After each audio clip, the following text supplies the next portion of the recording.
Hi friends, welcome to Mahibhavi creations. ఇది మొన్నటి video continuation video అండి. మొన్న 5 to 8 వరకు వ్లాగ్ అయితే షూట్ చేశాను కదా. ఇది 8 to ఈవినింగ్ వ్లాగ్ అయితే మీతో అయితే షేర్ చేస్తున్నాను. ఇప్పుడైతే పిల్లలు స్కూల్కి అయితే వెళ్ళిపోయారు. ముందు బట్టలు అయితే నానబెట్టి పక్కనైతే పెట్టుకున్నాను. ఇంకా పాలైతే కాగబెట్టుకుందాం అని అయితే పాలు కాగబెట్టి టీ కూడా ఇంకొకేసారి అయితే పెడుతున్నాను. ఇంకా మనకి ముందుగా అలవాటైన వాళ్ళకైతే తెలిసిద్ది టీ విలువ ఏందనేది. సో ఫస్ట్లో అయితే నేను పెద్దగా ఇంట్రెస్ట్ అనేది చూపించేదాన్ని, కానీ ఇప్పుడు మాత్రం రోజుకు ఒక్కసారన్నా టీ తాగకపోతే తలనొప్పి అయితే వస్తుంది. సో ఇప్పుడు రోజులో ఒక్కసారి అయితే టీ అయితే తాగుతాను. ఇప్పుడైతే ఇంకా పిల్లలు వెళ్ళారు కదా, బట్టలు నానేలోపు ఇంకా పాలు కాచి టీ అయితే పెట్టుకుంటున్నాను.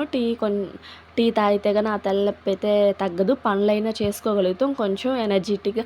మనం తిన్నా తినకపోయినా ఒక టీ గ్లాస్ మాత్రం మనం మధ్యాహ్నం వరకు అన్నం తినకపోయినా ఆపిద్దండి. సో నేను ఈ టీ గ్లాస్ తాకి మధ్యాహ్నం దాకా అన్నం తినకుండానే ఉంటాను. సో ఆకలి అనేది ఉండదు. సో వేడివేడిగా టీ అయితే తాగితే, ఇంతకుముందు అయితే మాకు బర్రె ఉంది కాబట్టి పాలు తెచ్చుకునేవాళ్ళం. ఇప్పుడు కేంద్రంలో అయితే తెచ్చుకుంటున్నాం. ఇంట్లో పాలకి కేంద్రంలో పాలకి చాలా తేడా ఉంది. పల్చగా అంటూ తక్కువ పాలు అయితే ఇస్తారు. సో ఇంకెక్కడైతే కూర్చొని మాకు వెనకమాల ఉంది ఇదే ప్లేసు. ఇక్కడైతే కట్ల పొయ్యి పెట్టుకుంటాం. మీకు ఆల్రెడీ వీడియోలో చూపించాను చాలా వీడియోస్లో. సో అక్కడ వచ్చేసరికి ఎదురుగా అయితే తులసమ్మ ఉంటుంది. తులసమ్మ పక్కన అయితే చుక్కమల్లి చెట్టు ఉండేది. మొన్న దెబ్బకి బాగా ఎండలు కాసేసరికి చెట్టు అంతా ఎండిపోయింది. సో మళ్ళీ చెట్టు పీకేసి మళ్ళీ చిన్న కొమ్మ అయితే నాటాము. దాని పక్కనే ఇంకా కరివేపాకు మొక్క కూడా మాకు లేదు, ఇంకా పక్కన వాళ్ళ దగ్గర తెచ్చుకుంటామని ఈసారి కరివేపాకు మొక్క అయితే వేసుకున్నాము. పక్కనే జాతి చెట్టు వేసి దాదాపు 5-6 ఇయర్స్ వేసి అది అసలు పెరగట్లేదు, పూలు పూయట్లేదు. వేసి చాలా సంవత్సరాలు అవుతుంది. కానీ ఎందువల్ల మరి దానికి బలం లేకనో గోడంటి వేయటం వల్ల ఏమో కానీ అసలు పూలు అనేది పూయట్లేదు. ఇంక విడిగా ఎక్కడైనా తెచ్చి మాకు వేద్దామన్నా మట్టి స్థలం కూడా లేదు. కుండీల్లో పెట్టేసినా కానీ వాటికి మట్టిలో ఉన్నంత గట్టిదనం మనకి కుండీల్లో ఉండదు మొక్కలకి. సో వాటిని తీసుకొచ్చి ఇబ్బంది పెట్టండి. నేను అందుకే పెద్దగా మొక్కలు అంటే ఇంట్రెస్ట్, కానీ ఇంకా మొక్కలు తెచ్చి వేయను. ఇంకా కుండీల్లో పెట్టి మాకు స్థలం లేనప్పుడు అసలు కుండీలు పెట్టడానికి కూడా స్థలం ఉండదు, ఎక్కడికి ఇరుగ్గా ఉంటుంది.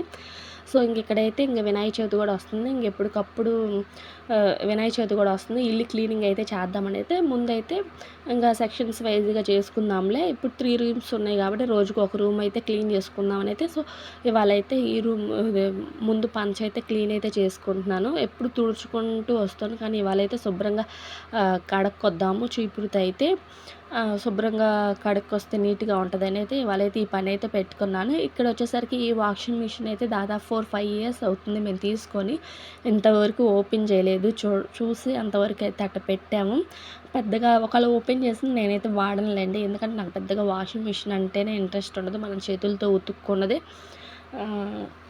ఉతుక్కుందే బట్టలు అనేవి కొంచెం నీట్గా అయితే ఉంటాయి. అది కాక మురికి పోదన్న నమ్మకం. అది కాక ఇంకా కొంచెం మనం బట్టలు కూడా ఉతుక్కుంటే చేతితో పనులు చేసుకుంటా ఉంటే కొంచెం ఎక్సర్సైజ్గా ఉంటుంది. ఇంకా బట్టలు కూడా వాషింగ్ మిషన్లో అయితే ఇంకా మనం పనులకి అలవాటు తగ్గిపోతామని నేను వాషింగ్ మిషన్ అయితే వాడను. ఫిట్టింగ్ చేయమన్నా కానీ మా వారు కూడా చేయరు.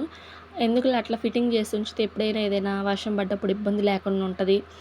కొన్ని మురికి లేని బట్టలు వేసుకుంటాలే అంటే ఇంకా అసలు పెట్టుకునే స్థలం లేదు కాబట్టి ఇంకెక్కడే ఉంచేసాం. అక్కడేమో ట్యాప్కి మాకు అవైలబుల్గా కరెంట్ దానికి అవైలబుల్ అయితే లేదు. సో ఇక్కడైతే శుభ్రంగా అయితే కడిగి 4-5 సార్లు తుడితే కానీ అదంతా పాదు. ఇంకా అదంతా పెట్టి ఫ్యాన్ పెడదాం తొందరగా ఆరిద్దాం చూస్తే కరెంటు కూడా లేదు. ఇంకా ఇదంతా ఆరేసరికి అరగంట టైం అయితే పట్టింది. ఇప్పుడైతే చాలా నీట్గా చల్లగా ఉంది బండ్లు. ఎక్కడ సామాన్ అక్కడైతే సర్దుతున్నాను. ఉన్న దాంట్లోనే అన్నీ సర్ది ఎక్కడికి పెడితే మళ్ళీ నీట్గా అయితే ఉంటుంది. సో ఇంకా అది వీడియో కనుక నచ్చితే ఒక చిన్న లైక్ అయితే వేయండి. ప్లీజ్ సబ్స్క్రైబ్ చేసుకోండి. మన ఛానల్ని కొత్త వాళ్ళు ఎవరైనా చూస్తున్నట్టయితే ప్లీజ్ సబ్స్క్రైబ్ చేసుకోండి. మీరు లైక్ చేయడం వల్ల ఇంకొంతమందికి అయితే ఈ వీడియో అనేది రీచ్ అయ్యే అవకాశం అయితే ఉంది. సో ఈవినింగ్ వచ్చేసరికి పిల్లలైతే స్కూల్ నుండి అయితే వచ్చేసారు. వాళ్ళకి ఏదోటి స్నాక్స్ కింద ఫ్రూట్స్ కానీ ఏదైనా స్నాక్స్ ఐటమ్ అయితే పెడుతూ ఉంటాను. ఎక్కువ ఫ్రూట్సే పెడతాను. బనానా కానీ యాపిల్ కానీ ఏవి ఉంటే అయ్యండి, పలానా ఏం లేదు. మాకు ఏవి అమ్మటానికి ఊర్లో ఎల్లమ్మట వస్తారో అవి అవైలబుల్గా ఉంటే అవి కొని అయితే పిల్లలకైతే పెడతాను. మొన్న అయితే ఇంటి ముందుకైతే డ్రాగన్ ఫ్రూట్స్ వస్తే తీసుకున్నాను. ఖచ్చితంగా 100కి 4 డ్రాగన్ ఫ్రూట్స్ అయితే వచ్చినాయి. రోజుకొకటి అయితే వాళ్ళకి రోజు సాయంత్రం ఈవినింగ్ ఒక ఫ్రూట్ అయితే కోసిస్తాను వాళ్ళకి. సో, వీడియో ఆన్ చేసిందని తెలియక ఆ పిల్లయితే డాన్స్‌లు అది ఇది అని మాట్లాడుతుంది. వీడియో ఆన్‌లో ఉందంటే చూస్తుంది. వీడియో ఆన్‌లో ఉందా అనైతే. సో, మా పిల్లలకైతే ఒక భయమైతే పెట్టాను. సీసీ కెమెరా ఉంది. మీరు గోల గోల చేస్తే మీ మేడం, మీ సారు మీరు చేసే వేషాలన్నీ వాళ్ళు సెల్లులో చూస్తారు. కనెక్ట్ చేసిమని చెప్పి అప్పటి నుంచి మా పిల్లలైతే కొంచెం బుద్ధిగా ఉంటున్నారు. ఇంట్లో సీసీ కెమెరా ఉంది. అమ్మో! మేడం చూస్తే, సార్ చూస్తే అరుస్తారని. హోంవర్క్ మాత్రం ఎప్పుడు పెండింగ్ పెట్టరు. ఎప్పటికప్పుడే వాళ్ళు నేను రాపి ఇచ్చే పని కూడా లేదు. ఎప్పటికప్పుడు వాళ్ళే హోంవర్క్ అయితే కంప్లీట్ చేస్తారు. నాకంటే ముందు వాళ్ళే ఉంటారు. కాబట్టి ఏదైనా పెట్టి రాపిచ్చుకున్నారు. ఎందుకంటే పొద్దున్న ఎప్పుడో తింటారు. మధ్యాహ్నం ఏం తింటారు ఏందనేది మనం చూడము. సాయంత్రం వచ్చేటప్పటికి ఒక ముద్ద పెట్టి మళ్ళీ 7:30 అవ్వంగానే వాలిపోతారు పిల్లలు. అసలు కడుపు నిండా సరిగ్గా తినటం కూడా లేదు. వాళ్ళు చదువులేమో గానీ పిల్లలు మాత్రం తిండి సరిగ్గా తింటున్నారా లేదా అని కూడా లేదు. సో, అలా ఆలోచిస్తే వాళ్ళ భవిష్యత్తు కూడా ఇబ్బంది పడిద్దని ఇంక తప్పదు కదా! ప్రతి పేరెంట్‌కి ఉంది.